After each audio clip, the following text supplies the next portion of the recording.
हा guys, welcome back माय YouTube channel. आज किती दिवस झालेले आहे की आपल्याला सिलेंडर मिळत नाही आहे। बरेचसे हॉटेलसुद्धा बंद झालेले आहे। काहींना तर हॉटेलमध्ये ना आपल्या लाकडं वगैरे लावून त्याच्यावर स्वयंपाक वगैरे बनवणं चालू आहे।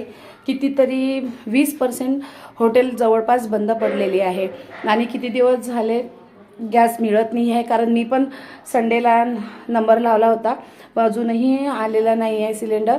आणि खरंच खूप हाल होत आहेत लोकांचे।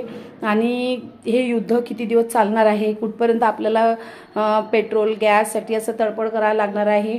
आता तर आपल्याला सिलेंडरसाठीच लाईनमध्ये लागत आहे आपण, पण अजून तो वेळ नाही गेलेला की आपल्याला पेट्रोलसाठी सुद्धा लाईनमध्ये लागावं लागणार आहे। आणि खरंच खूप त्रास होतो ह्या गोष्टीचा।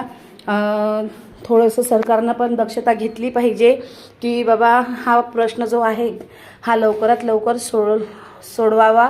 कारण आम जनता जी आहे यांचे खूप खूप जास्त हाल होत आहे। आणि खरंच काहीतरी करा। सरकारला माझी नम्र विनंती आहे आणि सगळ्या जनतेकडून मी हात जोडून नम्र विनंती करते की आमचे जे प्रॉब्लेम आहे लवकरात लवकर सॉल्व करा। नाहीतर आम्ही तर घरात काय चुली पेटवायच्या का? किंवा मोदीजींनी सांगितलंच आहे करून बघावं लागेल, नालीवर गॅस वगैरे ठेवून पाहा लागेल होत निघते का तो गॅस। तर असं माझं चालू आहे की आता प्रयत्न करावं गॅस निघतो का नालीवर पाईप बीप टाकून।